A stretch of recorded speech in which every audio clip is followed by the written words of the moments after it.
Welcome to You're Not Broken, Just Rewiring, a free audiobook podcast by me, Glenn Ostlund. Part 2, Interlude, Inspirational Instigators. Is it just me, or do some parts of you cringe at the same time that other parts quietly cherish? There are parts of me that still feel uneasy sharing what comes next. Not all of me, just the parts shaped by ridicule, trained to scan for what might sound naive or unscientific. Parts formed in response to silence, like sitting across from my dad, asking questions about eternity, and being met with, "Those things have not yet been revealed, so we just shouldn't talk about them." Those experiences didn't just land as disappointments. They imprinted through molecules of emotion. They told my nervous system what was safe to express and what wasn't. Later, as I stepped away from Mormonism, I found relief in secular humanism. Thinkers like Richard Dawkins, Sam Harris, and Daniel Dennett gave me a framework that felt clean, logical, and sharp, and helped me relate to others in similar ways. But the more I adopted that voice, the more I realized it was mocking something tender in me, something wired for mystery, the part that still lit up, not just emotionally, but biologically, when I read channeled texts like I'll be sharing in this section. It really shouldn't come as much surprise, though, right? Joseph Smith writing the Book of Mormon, isn't that a channeled text that really formed and shaped my early years? There's parts of that I'm still embarrassed about, too. But I'm learning to notice it, to recognize that this internal tension I feel isn't really about belief. It's about neurobiology. My neural pathways were shaped by early spiritual structures, by rhythms of reward, expectation, and meaning. My dopamine system learned to associate spiritual resonance with safety, status, and belonging. My neurotransmitters were conditioned to spike when I encountered something labeled as sacred, and to withdraw when something was dismissed as foolish. This wasn't a flaw, it was a function. And I'm still in the process of rewiring. Writing this book is part of that process. And I'm using myself as a case study, not to preach answers, but to model what it looks like to reflect with curiosity instead of certainty. I still feel the impulse to share what lights me up. I was wired for that too. But now, instead of preaching a fixed truth, I'm sharing a fluid one.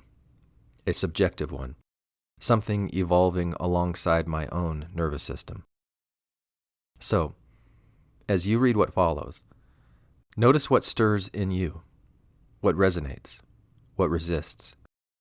You don't have to believe anything I say. Just notice what your body does in response. Because we're not broken, we're rewiring. Always. Chapter 7, Inspiration from the Raw Contact. Is it just me, or do the things that once embarrassed you most sometimes come back as your greatest teachers? That's what happened when I, a recovering Mormon mystic at heart, seeking recovery in secular humanism, stumbled across a channeled text from 1981. The raw contact. At first, I wasn't conflicted, I was captivated. It felt like recognition wrapped in surprise, like catching the scent of something deeply familiar in a place you've never been before. I wasn't reluctant, I was ravenous. Because one of the Mormon legacies I carried was a hunger for further light and knowledge. That phrase used to stir something in me. made me believe the universe had layers, secret folds of insight just waiting to be revealed. But in practice, the invitation always came with limits.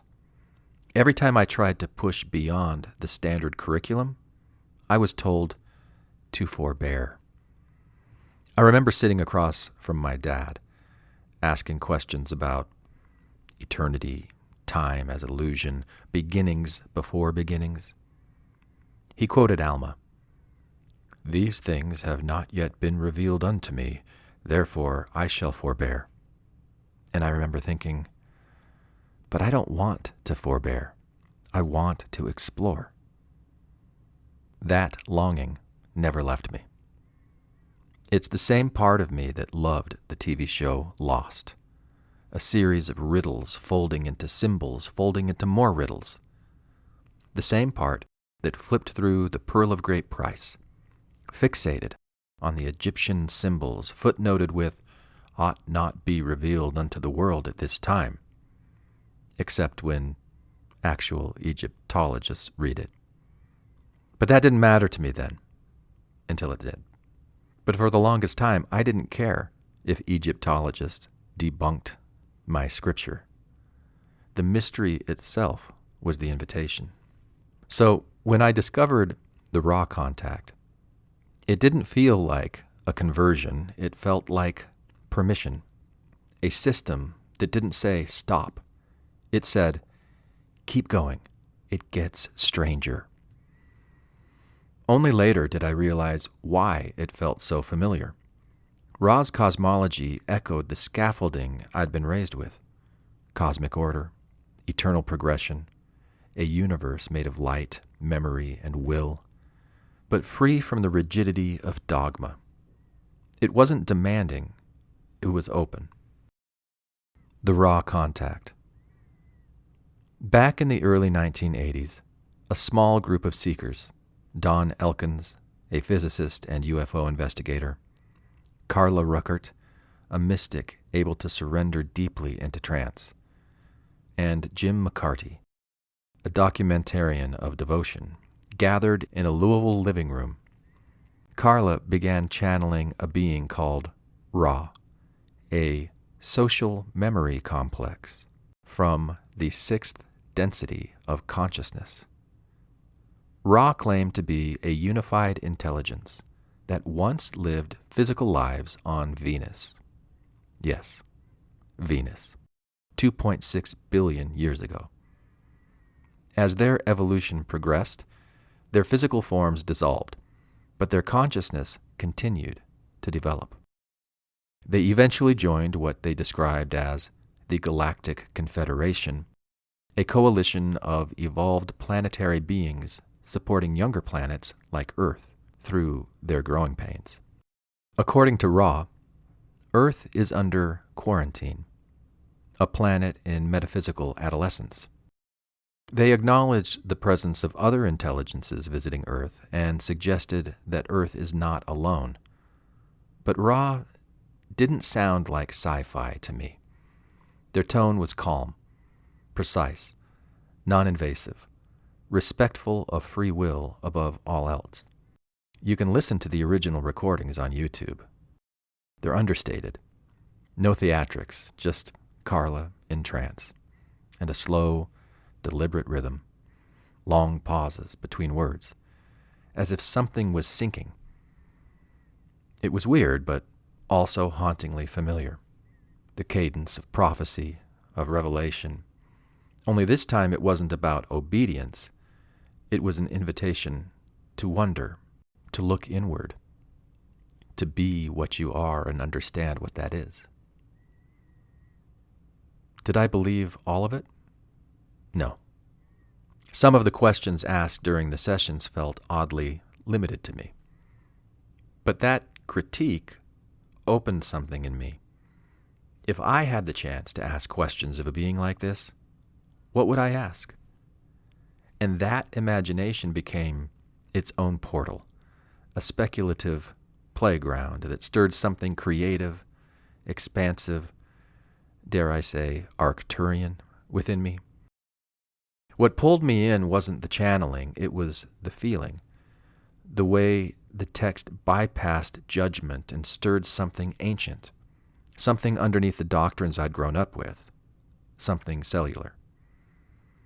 I didn't have to believe in extraterrestrials. I just had to recognize the structure, the familiarity, form versus function. It echoed the systems I'd been conditioned to recognize as sacred, a cosmology of vibrational evolution, densities of awareness, a journey of memory, forgetting, and choice.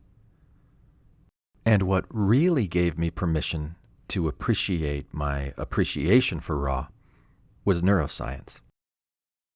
I didn't need to believe in Ra's literal story to understand that my brain was responding to something familiar in pattern, not content, structure.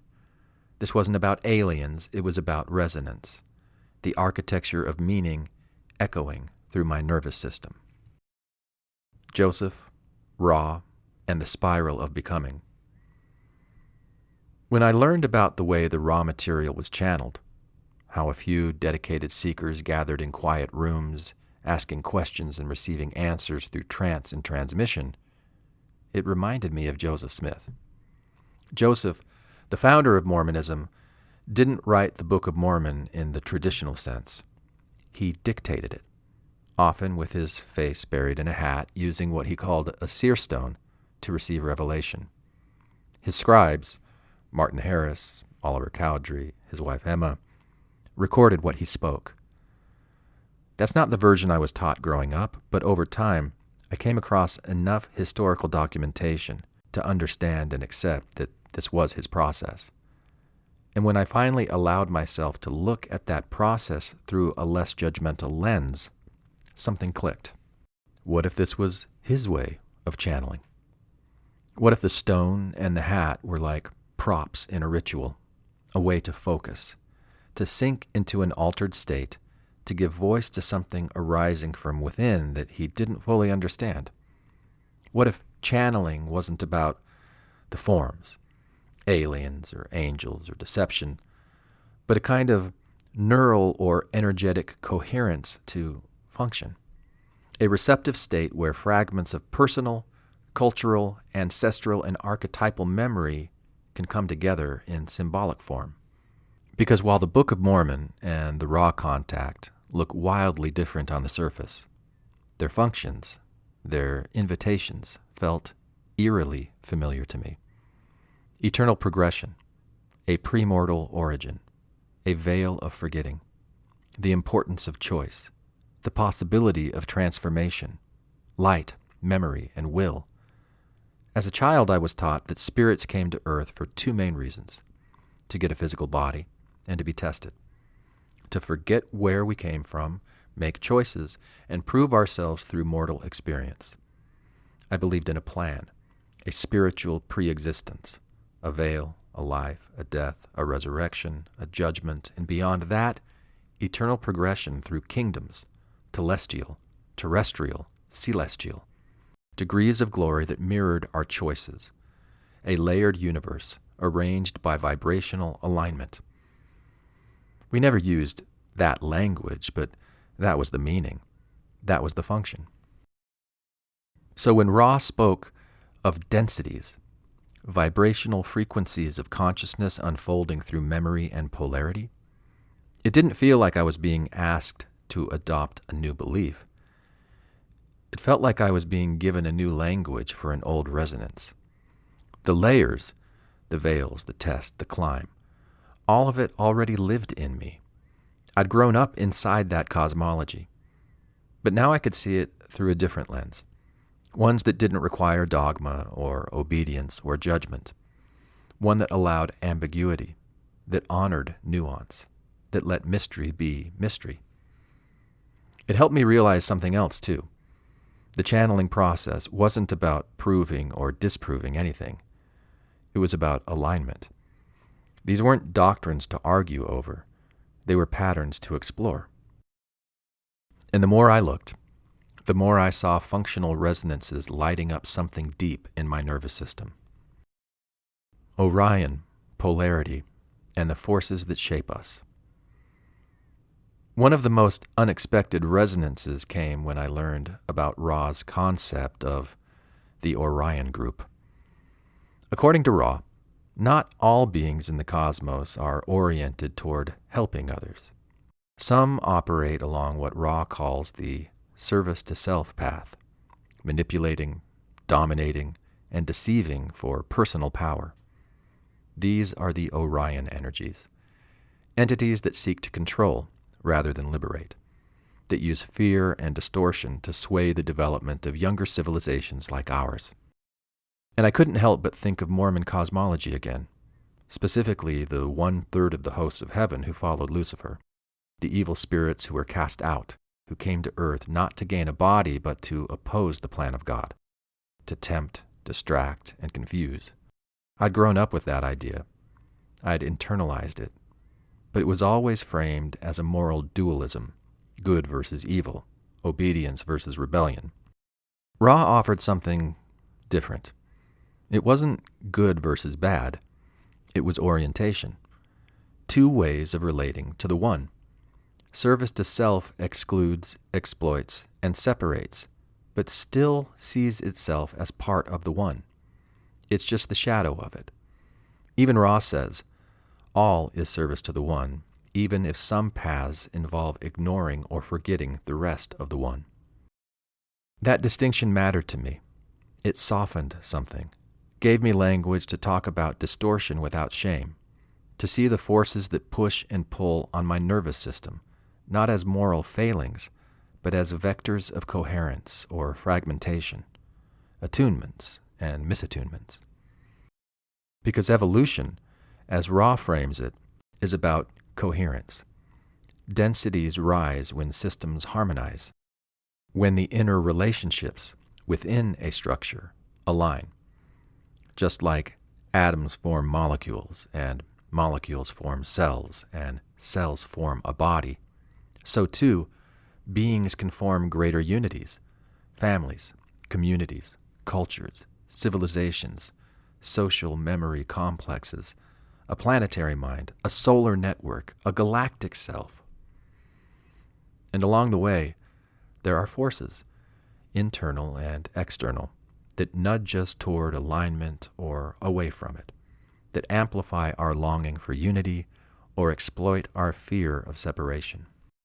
The Orion influence became a shorthand for me, a symbol, not of demons or literal aliens, but of dissonance, of distorted service, of the ways we use love to manipulate, truth to divide, power to protect the ego. It helped me identify those dynamics in myself, and instead of judging them, I could witness them, redirect them, watch them rewire. Mormonism had taught me to cast out evil spirits. Ra taught me to integrate distorted vectors and reattune. And that shift from judgment to integration was everything. The densities. I know, I can't say that word without thinking of George McFly. But Ra's framework describes 8 densities, vibrational layers of consciousness, like the octaves of a musical scale. The framework didn't ask for belief, it invited attunement. First density, earth, water, fire, air, the basic elements. Felt like the Big Bang, matter beginning to hum. Second density, growth, life without self-awareness. The turning toward light, plants, animals, bonding, the beginning of biological memory. Third density, self-awareness emerging through the veil. The emergence of I, the polarity between service to self and service to other, the birthplace of choice. Fourth density, love. The veil begins to lift, communication shifts, groups merge into social memory complexes, a kind of soul coherence begins. Fifth density, wisdom, discernment, solitude without separation, monastic clarity. Sixth density, Integration. Love and wisdom fuse. Polarity dissolves. The self becomes aligned with source. 7th density. Completion. The edge of form. The preparation to dissolve again. 8th density. Rebirth. The beginning of a new octave, not linear, spiral. When I read this, I thought of Brahman, of cosmic dreaming, of the Big Bang not as a start, but a return. Ra's metaphysics felt like folklore and physics shaking hands. Polarity. And then came polarity. Ra's distinction between service to self and service to other wasn't about morality. It was about orientation. Every thought, every act, every impulse, leaning one way or another. Not right or wrong, just directional. And that changed everything. Because growing up Mormon, the central commandment I internalized was love one another. But even that love was layered with judgment. I remember having a crush on my first grade teacher, then feeling shame because she drank coffee, and coffee, in my religious system, made her unworthy. That innocent longing for connection got filtered through a lens of unworthiness. My system, my service to other instinct, was being distorted by a structure rooted in control. The very orientation I had toward love was being bent by fear. Years later, when I was a graduate student studying folklore at Indiana University, I heard a man pray in church, "Dear Heavenly Father, we are most humbled to be the most chosen of thy people." And I flinched. Humbled? Chosen? Does he know what those words actually mean? And it bothered me a lot. The contradiction landed like static in my nervous system. Now I have better language for it. That was polarity distortion. That was the Orion influence, as Ra would say. Spiritualized service to self dressed up in the costume of service to other. And it clicked. The ache I'd felt in church, the dissonance, it wasn't rebellion. It was resonance, misalignment, part of me recalibrating to something else. Ra didn't give me new values. It helped me see the values I already had more clearly. The structures I'd been tracking in therapy, myth, and neuroscience snapped into place. And suddenly, everything from earlier chapters, symptom, metaphor, spiral, started to shimmer with coherence. What Ra helped me see in what I already felt. Ra didn't replace my frameworks. It revealed their shape, helped me understand why the metaphors and symptoms I explored in earlier chapters felt so charged, because they were already resonating with these deeper structural patterns in my own nervous system. So when I speak of densities, I'm not just speculating, I'm remembering, not in the literal sense, but in the way the body remembers, the way coherence feels. I see it in physics, forces aligning. I see it in chemistry, valences bonding. I see it in biology, cells collaborating. I see it in astrology, patterns mirroring patterns. I see it in therapy, systems integrating through awareness. I see it in my past faith, progression through relationships, through resonance. I see it in myself, when my nervous system shifts from red to blue, from reactivity to coherence, from trauma to trust. Ra didn't make me a believer. It reminded me I already was one. Not in any one story, but in the structure beneath all stories. It helped me begin to see that we're not broken. We're rewiring. Always.